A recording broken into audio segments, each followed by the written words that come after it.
1, 2, 3 ensileuses pour le chantier. Une méthode tous les 5 km, je pense que le maillage territorial, c'est une méthode tous les 15-20 km. On a les coproduits, on a le fumier, on a l'ensemble voilà, qui va venir nourrir le digesteur qui est derrière. Pour des lisiers, différents jus, sirops, vous pouvez. Issus de process. On a donc la première année, tu la sèmes dans une association avec du maïs. Ouais. Tu récoltes ton maïs. Il ne faut pas apporter plus de 25 mètres cubes de digesteur par rapport.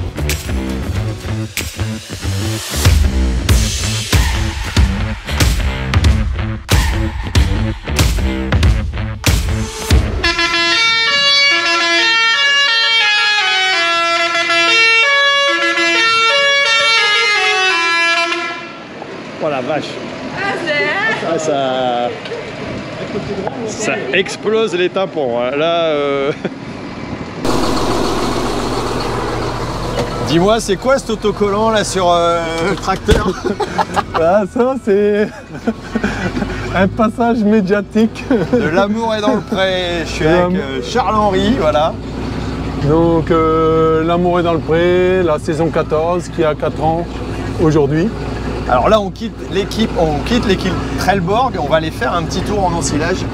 Je fais un peu de rab, on a filmé un truc là sur les pneus TM1000. Intéressant d'ailleurs. Ouais, c'est à voir, franchement c'est à voir. Alors là, il y a ton copain qui est en train de s'amuser. Bon, dommage que le tien ne fonctionne pas, mais... Ah, ça fait partie du loisir, donc je pars du principe que le loisir, ça peut le travail. Donc le klaxon, c'est... Ça attendra un peu, mais... Ça attendra voilà. Un petit peu. Allez, c'est parti pour un petit tour à l'ensilage pour la méta. Bon. Il a quel âge ton tracteur là? Celui-là, il a 19 ans aujourd'hui. Et combien d'heures? 7000 au compteur. Oh, ça va, il n'y a pas trop d'heures. Non, ils font pas d'heures parce que comme ils sont souvent exploités, il ne fait pas de bricolage. Ah, d'accord. C'est des tracteurs qui font que, à part de l'ensilage, le chantier est là. Hop, le chantier est là-bas derrière. On va aller rejoindre ça. D'accord. Ouais, il est encore en bon état. Mais aujourd'hui, on l'a mis quand même. Je suis pas fermé. J'ai aucune limite avec. C'est-à-dire, il est aussi performant, il a autant d'électronique que les nouveaux tracteurs. Ouais. Isobus remis en complet. Tout. Un vrai contrôle de Boeing. 1, 2, 3 ensileuses pour le chantier. Tout va bien. Ça va, léger. Alors là, ça tourne à combien de machines ici? Là, on est à 3. Entre 2 à 3 machines. Et t'as combien de tracteurs là qui sont en train de partir? Il y a des fois, on tourne entre les 8 actionnaires et l'entrepreneur, il met 6 remorques. On tourne à une quinzaine de remorques. Ouais, la distance, elle n'est pas trop loin, vous êtes à une dizaine de kilomètres maxi. Hein. Non, on se structure pour aller à moins de 10 km de la méthanisation. C'est-à-dire, on prend la méthanisation, on trace une ligne droite, on fait 5 km de chaque côté de la méthode et après on essaye de descendre de 2-3 km. Après on essaye, on va pas plus loin que 10 km de la méthode. Ah, d'accord. Et après le maïs ne représente pas une grosse part des volumes, c'est un petit complément. C'est pour sécuriser le stock. Ouais. De la méthanisation. Après le reste c'est plutôt des cives, des couverts. Voilà. Non, c'est plutôt des produits issus de l'industrie agroalimentaire. Parce qu'il faut quand même savoir que dans les Hauts-de-France, on est quand même une des régions en France où on a le plus d'industrie agroalimentaire. On a une chance phénoménale.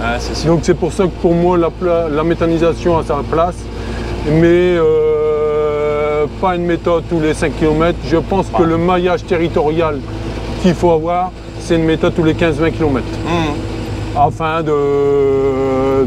Puis réfléchir à plusieurs avec des surfaces suffisamment conséquentes pour ne pas déstabiliser les sols et avoir quelque chose. Non. Moi aujourd'hui, la méthode m'a permis de sécuriser un 5e de ma ferme. Bah, c'est un complément qui n'est pas négligeable. Non, par rapport à la surface, parce qu'on est quand même dans notre métier très vulnérable des marchés. Aujourd'hui, on ensemence du colza, du blé, on ne sait même pas si on va le vendre 500, 350 ou 700. Tandis que la méthode a quand même un contrat de rachat de gaz sur 15 ans. Donc ça permet de sécuriser. Et surtout avoir des fertilisants équilibrés. C'est plus rien aujourd'hui de charrier du maïs avec des tracteurs à variation continue. Ah bah ouais, c'est sûr. C'est sûr que quand tu as des vitesses à passer avec un Someca quand tu fais du maïs, j'ai commencé, t'inquiète pas, j'ai commencé par là.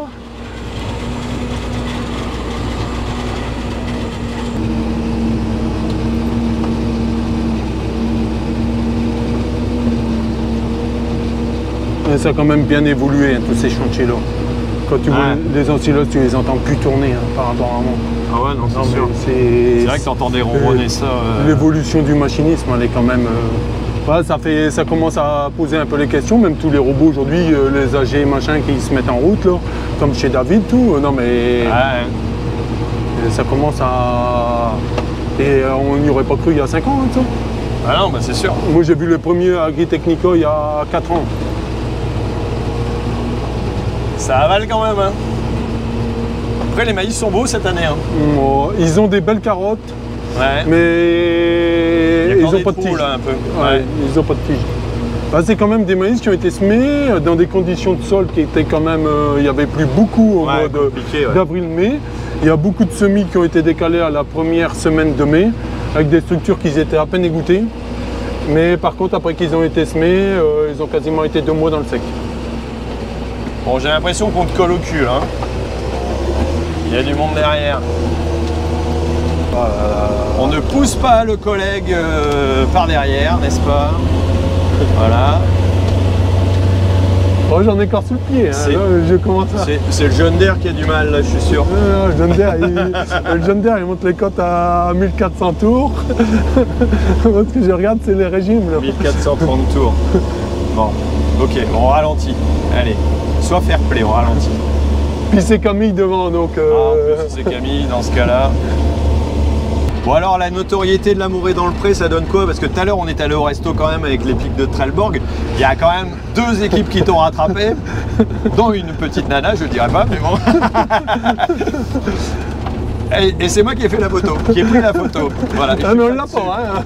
Mais non, tu l'as pas, faudra aller la rechercher d'ailleurs, je pense. Je pense qu'il faut aller la rechercher. On repart au resto, demande son 06 et tu reviens avec la photo. D'accord, on va faire ça.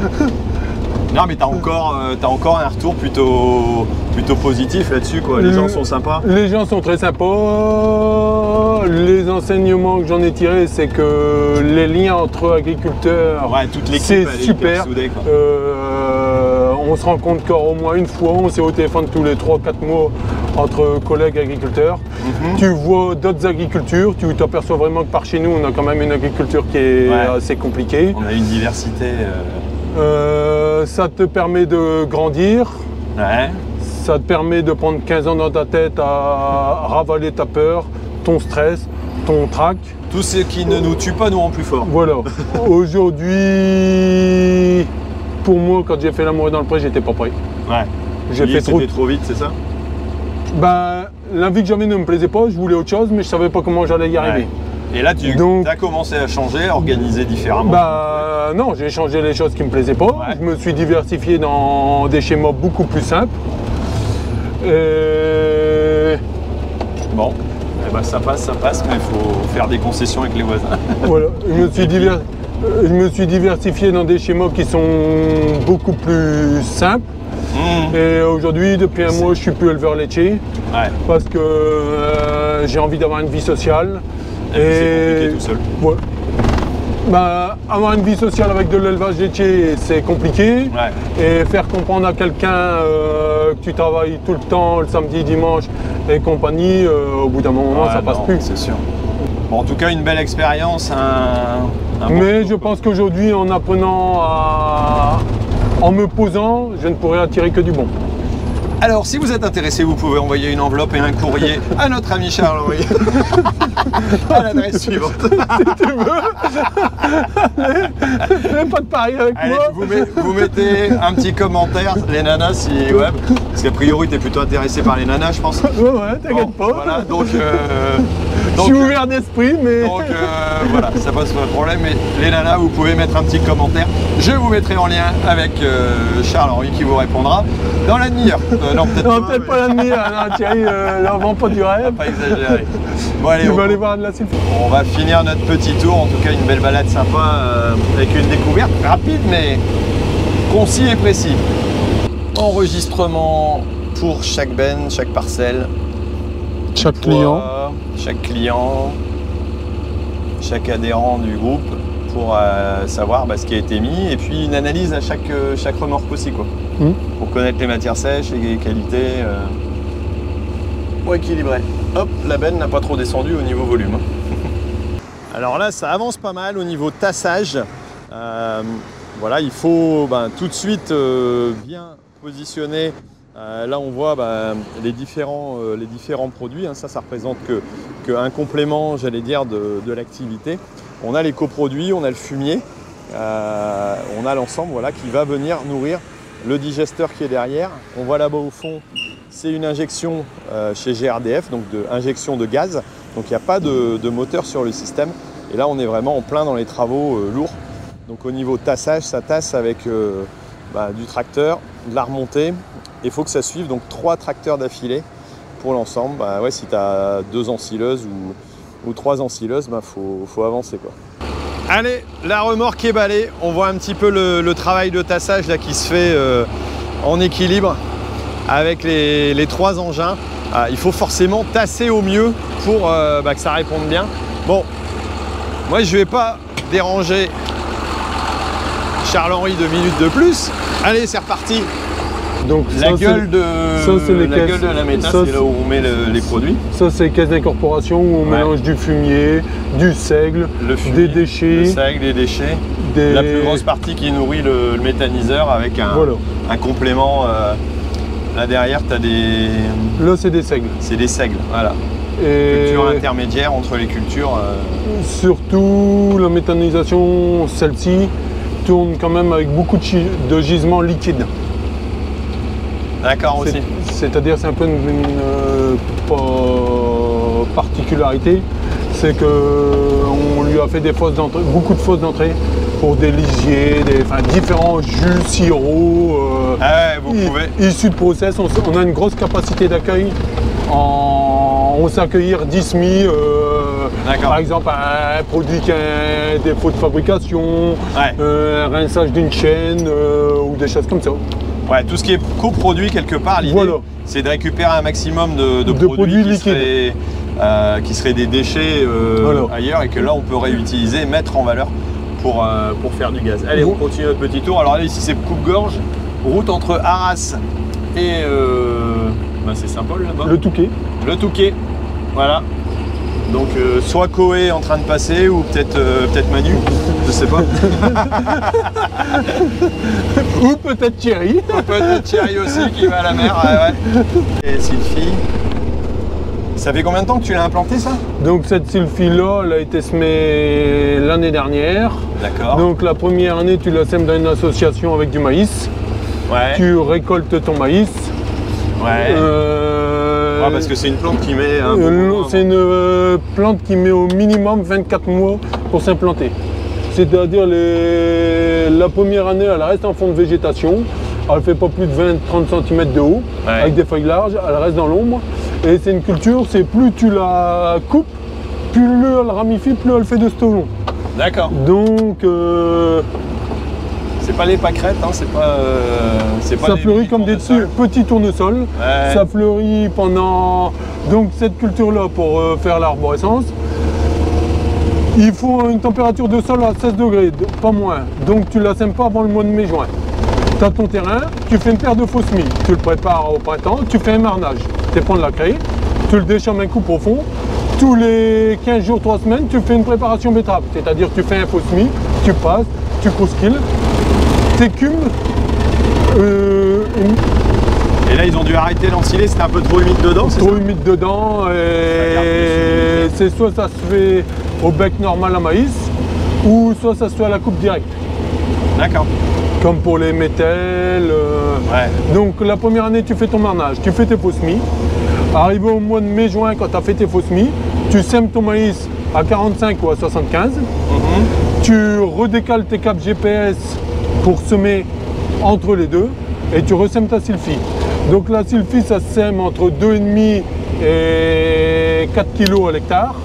Attention, on te vend la semence au kilo et non au nombre de grains, comme un colza, comme un maïs. Le problème, c'est que le PMG de la Sylphie va de 7,5 à 4,5. Ah ouais, donc ça peut dire que, par exemple, tu avais basé sur semer à 3 kg à l'hectare. Le prix de la semence est quand même très très onéreux.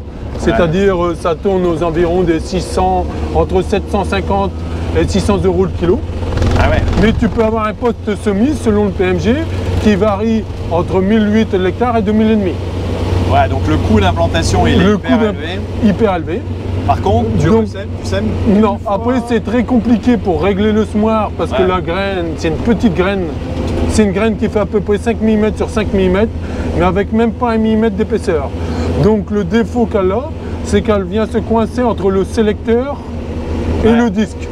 Donc c'est très fastidieux, ça sème à 2 cm et demi, 3 cm, et c'est très fastidieux. S'il vient un gros orage et que le terrain se reclaque derrière, la graine rentre en dormance et relèvera dans les années qui suivent. Ah ouais. C'est pour ça qu'il faut vraiment au minimum au-dessus de 15 degrés de température de sol. Donc la graine lève sa dormance, elle se met à lever. Tu peux le désherber avec la matière active qui est le prol. Donc c'est soit tu fais une application ou soit tu fais deux applications. C'est soit tu fais une application à maximum 4 litres ou soit tu fais deux applications à 2,5 litres fractionnés. Ouais. Voilà. Après ton maïs prend le relais. Ton maïs il grandit, il prend le relais. La sylphie elle reste en fond de végétation. Tu récoltes ton maïs. Elle ne craint pas l'écrasement des remorques et compagnie. Il faut juste éviter de patiner. Il y a des conditions merdiques. Voilà. Et à l'hiver, elle se dégrade complètement. C'est-à-dire en hiver, tu ne vois plus rien. Ah, d'accord. Au beau jour, arrivé au mois de mars, elle relève, elle ramifie, tu la coupes. Donc tu as deux en utilisation. Tu peux avoir deux conduites différentes. C'est soit tu as la conduite éleveur, tu fais comme une luzernière, c'est-à-dire tu la coupes sans conditionneur, parce que quand tu l'as pas dans le conditionneur, tu éclates tout. Tu la fauches sans conditionneur, tu la laisses préfaner et tu l'enrubanes. Les feuilles se caramélisent tellement qu'il y a du sucre, parce que c'est une plante qui a beaucoup de sucre et qui a un taux de protéines qui varie entre 15 et 32. Ouais. Donc soit tu fais la conduite luzerne pour de l'élevage, soit tu l'ensiles et tu le mets pour l'élevage. Mais si tu veux la tourner en élevage, tu fais au minimum 2 récoltes dans l'année, 2 fois. Par contre, si tu tournes en conduite méthanisation, tu la récoltes une fois en même temps que tes maïs. D'accord. Moi, pourquoi j'ai mis ça en ayant de l'élevage à l'étang, c'est que ça me permet une année sèche de sécuriser mes stocks tout en saison. Par exemple, il fait sec pendant 2 mois, je fauche au mois de juin, je le récolte, j'ai assuré mon stock fourrager pour mes angus. J'ai pas besoin de mes stocks fourragers, je la récolte au mois de septembre et je l'envoie en méthanisation. C'est une culture qui a 2 utilisations. Après, dans la ration des vaches laitières, comme il y a beaucoup de sucre, ça ne s'introduit pas plus que 40% de la ration. Tu peux mettre 50% maïs, 40% sylphie, après tu fais une complémentation. Mais il y a des taux qui varient entre quasiment à 32 de protéines. 32 de protéines pour l'autonomie protéinique, c'est quand même... Et après tu vérifies bien l'amendement calcique, parce que la durabilité de cette plante-là, elle varie avec l'amendement calcique. S'il n'y a pas de calcaire, si le pH il descend, elle ne durera pas 20 ans. Et si tu vérifies bien les apports de calcium, tu mets une chaux ou des choses comme ça, tu peux la tenir plus de 30 ans. Chez moi, je peux en mettre alors. Voilà. Aujourd'hui, il y a autant, ça ne craint pas la sécheresse, ça peut être immergé dans l'eau plus de 2 mois. Ah ouais. Ça n'aime pas trop le piétinement quand même, il faut savoir. Donc aujourd'hui, les conduites de fertilisation, la sylphie a besoin de 180 unités d'azote. Si je dis pas de conneries, une soixantaine d'unités de potasse, une soixantaine d'unités de phosphore et 200 de potasse. Donc ça correspond très bien au digestop. Mais il ne faut pas apporter plus de 25 m3 de digesta par rapport et en restant dans la limite des 50 m3 annuels. Donc moi je fertilise la sylphie avec 2 passages de digesta. Ouais, d'accord. Donc moi aujourd'hui c'est une culture qui dans mon système a 0 coût de production. Ouais, Pourquoi j'ai mis ça? C'est pour me supprimer tout le petit parcellaire qui me bouffait de l'énergie en termes de temps, en termes de gasoil. Donc j'ai mis ça dans tous les parcellaires de 1 hectare 10, 1 hectare 32 avec des fortes déclivités, des zones de marée, des zones avec des terres superficielles avec des fortes déclivités. Et ça me permet, si l'agriculture change, d'avoir une partie de ma ferme qui me permet de désintensifier vu que j'ai des cultures comme des pommes de terre qui consomment quand même des phytos. Ouais. Voilà.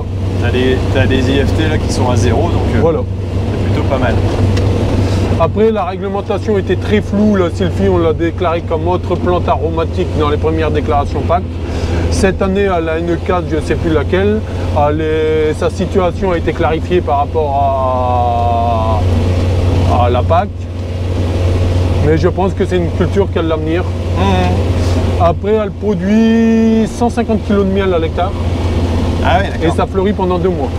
Ah ouais, donc ça intéresse aussi nos amis apiculteurs. Voilà. Je vais te laisser finir quand même ton boulot. Là, t'en as encore pour un petit moment, là, j'imagine. Là, je suis reparti jusqu'à 10h, 10h30. Ah ouais, ça tourne. Vous êtes pendant combien de temps, là? 3 jours? Jusque vendredi. L'objectif, c'est d'avoir fini vendredi soir. D'accord. Bon. Ah, tu veux me payer un coup à boire, alors? Alors, lequel qui t'empêchera pas de dormir? Celui-là Oasis. Et puis moi, j'ai le droit de pas dormir. C'est ça. Mais toi, tu travailles, toi. Bon, allez, pas d'alcool. On doit conduire. Oh, donc, non, ça, c'est... pas d'alcool quand on conduit. Bah, écoute... Bon retour, Thierry. Merci à toi. Et puis... N'oubliez pas de laisser vos petits messages, voilà, si vous voulez écrire un courrier. À Charles-Henri, mais non, c'est une petite bouteille. En tout cas, un super moment. C'est vrai qu'on a passé un bon moment aussi avec Trelleborg. Bon, il y a une vidéo qui va passer chez eux, donc je pense que ça va être sympa. Mais en tout cas, en dehors de ça, c'est des rencontres extraordinaires. Non, c'est des belles rencontres. Et puis, merci pour le petit tour. Ça a été rapide, mais on a réussi à faire un tour d'ensilage, de Sylphy, de méta, et parler de l'amour et dans le pré, tout ça en 1 heure quasiment top chrono. Donc voilà, super content. Bon allez, moi je vous laisse et puis mettez un petit message si vous avez apprécié. Et bah à très bientôt parce que l'agriculture mérite d'être expliquée. Allez, ciao. Tout à fait.